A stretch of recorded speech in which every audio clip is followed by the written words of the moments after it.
করছিস কি? ছোটরা আছে না? আরে কি, এটা খারাপ জিনিস নয়, এটা ভালোবাসাবাসির ব্যাপার।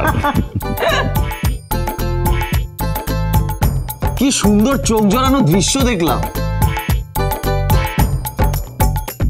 আচ্ছা, আমরা এরকম কিছুর উইটনেস হব সেটা ভাবতে পারিনি, কিন্তু অনেকগুলো ব্যাপার ঠিক বুঝতে পারিনি। আমাদের একটু বুঝিয়ে বলবেন? আমি বুঝিয়ে বলছি, একটা ভুল বোঝাবুঝি ছিল অনেক দিনের, সেটা আজ মিটে গেল। এরপর আর পুরনো কথা তুলে লাভ কি? বাবা, ওনারা জানতে চাইছেন আর আমিও বলতে চাই।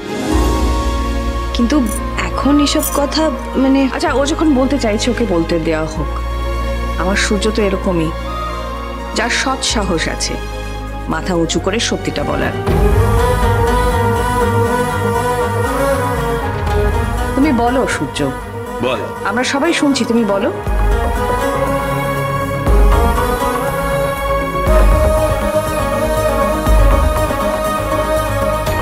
সোনা, রূপা, তোমরা যাও বন্ধুদের সাথে গিয়ে লনে খেলো। বাবা কি বলবে শুনবো না? না, যেটা বলা হচ্ছে সেটা শোনো। শোনা, যাও তোমরা বাড়ি গিয়ে খেলা করো, যাও।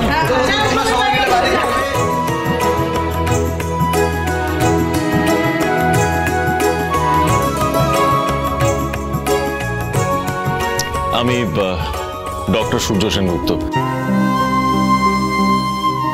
আমাকে সবাই বলে আমি নাকি একজন সেলিব্রিটি ডক্টর, ফেমাস কার্ডিওলজিস্ট।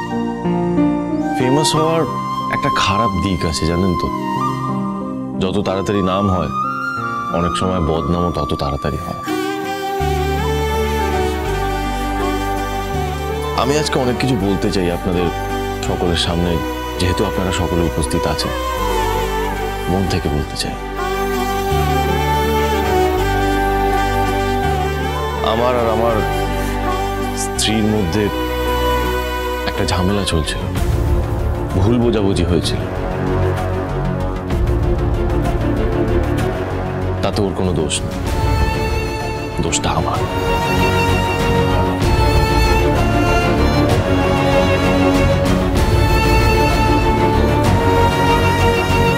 আমাকে চোখে আঙুল দিয়ে আমার স্ত্রী দিনের পর দিন বোঝানোর চেষ্টা করেছে যে আমি যেটা ভাবছি, আমি যেটা করছি সেটা ভুল।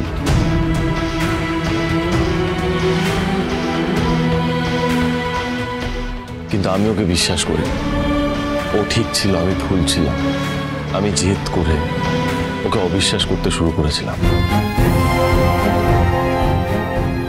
এমনকি দাদা বোনের সম্পর্ককেও আমি নর্মাল ভাবে অ্যাকসেপ্ট করতে পারি। আমি কতটা ছোট মনের পরিচয় দিয়েছি, আমি তার জন্য সত্যি সত্যি খুব দুঃখিত। এমনকি আপনারা ভাবতে পারবেন না, বললে হয়তো বিশ্বাস করবেন না, আমি আমার মেয়েদেরকে চিনতে অস্বীকার করেছি।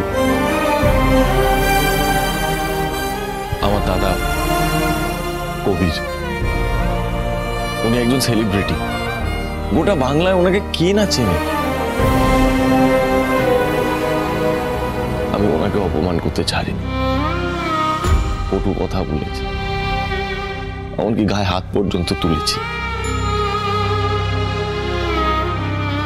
উনি অনেক বড় মনের মানুষ, তাই আমি নেমন্তন্ন করাতে উনি আজকে এখানে এসেছেন, আমার পাশে দাঁড়িয়েছেন, আমায় ক্ষমা করেছেন। থ্যাংক ইউ দাদা। আসলে অবিশ্বাস জিনিসটাই এমন, যেটা কাছের মানুষদের থেকে আমাদের অনেক আলাদা করে দেয়, দূরে সরিয়ে দেয়। আমার মাথার মধ্যে এটা ঢুকে গেছিল যে আমার নিজের রক্ত, আমার নিজের মেয়েরা আমার নয়। আমি দিনের পর দিন সেই ভুলটাকেই সত্য বলে মেনে চলে আসছিলাম। আমার মা আমাকে বোঝানোর চেষ্টা করেছে, দীপা বোঝানোর চেষ্টা করেছে, গোটা পরিবার বোঝানোর চেষ্টা করেছে, কিন্তু না, আমি জেদ করে বসেছি। আমি বুঝিনি, আমি অন্যায় করেছি, দিনের পর দিন ভুল বুঝেছি। নিজের কাছের মানুষগুলোকে যতভাবে শাস্তি দেওয়া যায়, যতভাবে অপমান করা যায়, ওদেরকে কাটাছেঁড়া করা যায়, সব আমি করেছি, আমার দোষ। অনেক অপমান করেছি ওদের আমি। হ্যাঁ, তার জন্য ভগবান আমাকে শাস্তি দিয়েছেন। একটা অভিশাপ বয়ে নিয়ে বেড়াচ্ছিলাম আমি। একটা বোধ ছিল পিঠে। দিনের পর দিন নিজের মেয়েদেরই অবৈধ ভাবা। কত বড় অন্যায় করেছি আপনারা একবার ভেবে দেখুন। কিন্তু আমার স্ত্রী দীপা, ও আবার আমাকে কাছে টেনে নিয়ে আমাকে রিলিফ দিয়েছে। ও আবার আমায় রক্ষা করেছে, ও আবার আমায় বাঁচিয়ে দিয়েছে। দীপা, আজকে সবাই এখানে রয়েছে, আমার বলতে কোনো দ্বিধা নেই, তুমি ঠিক, আমি ভুল।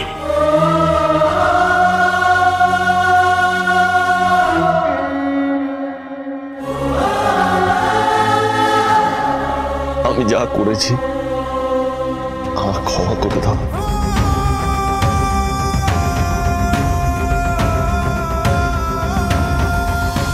আমি দিনের পর দিন তোমাকে শুধু অপমান করেছি, আমার জন্য তোমায় অনেক যন্ত্রণা ভোগ করতে হয়েছে দীপা। আমাকে ক্ষমা করবে প্লিজ।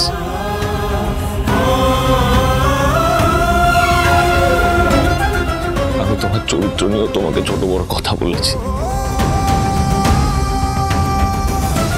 আমাকে ক্ষমা করে দাও দীপা। আমি জানি আমি যা করেছি সেটা হয়তো ক্ষমার অযোগ্য, কিন্তু প্লিজ আমায় ক্ষমা করে দাও।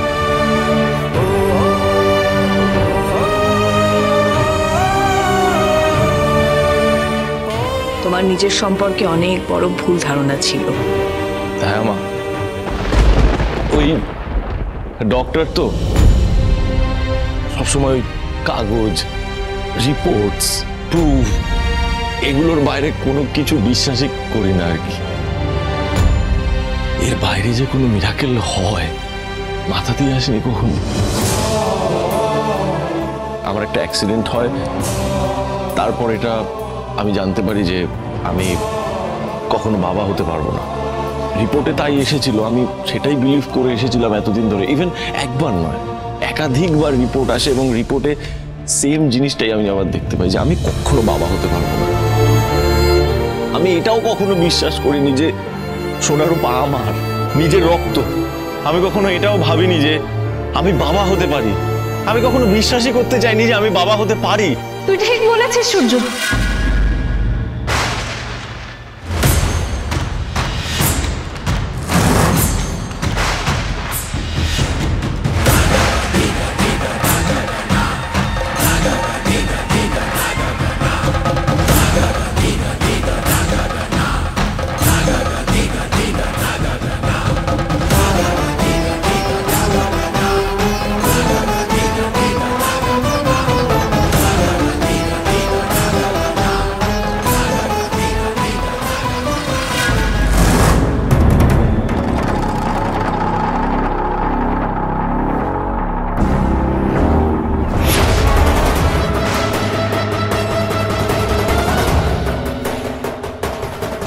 সূর্য, তুইও আর 5 জনের মতো স্বাভাবিকভাবে বাবা হতে পারিস সূর্য। তার প্রমাণ আমি নিজে।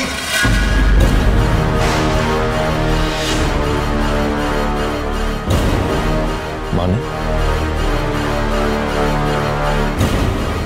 আমি তোর সন্তানের মা হতে চলেছি সূর্য।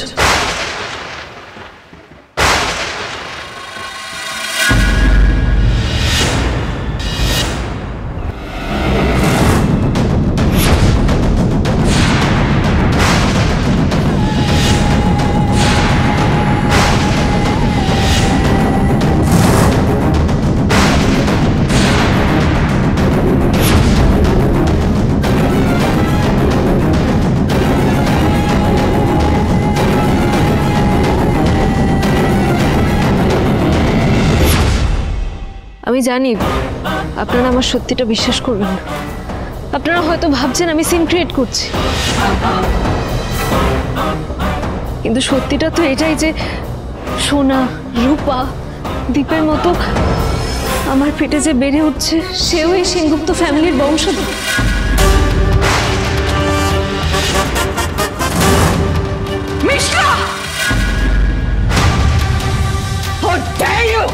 কি বলে তুমি? না মা,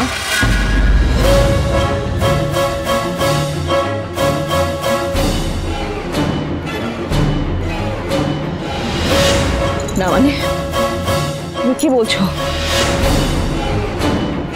দীপা, আমি মিশকাকে খুব ভালো করেছি। আমি জানি ও নিজের স্বার্থের জন্য কতটা নিচে নামতে পারে, তাই ওর জায়গায় তো আমরা নিচে নামতে পারিনি, তাই না? আমি যদি দোষ করে থাকি তাহলে আমাকে যা শাস্তি দেওয়ার হয় আপনারা দেবেন, কিন্তু আগে যাচাই করে নিন আমি আদৌ মিথ্যে কথা বলছি কি। থামো থামো তুমি। ওর সাথে কথা বলতে আমার ঘৃণা করছে। সূর্য, তুমি বলো, ও যেগুলো বলছে সেগুলো সত্যি? ওরা এত বড় সাহস কি করে হয় এইগুলো এখানে দাঁড়িয়ে বলার? অনুরাগের ছোঁয়া, অনুরাগের ছোঁয়া।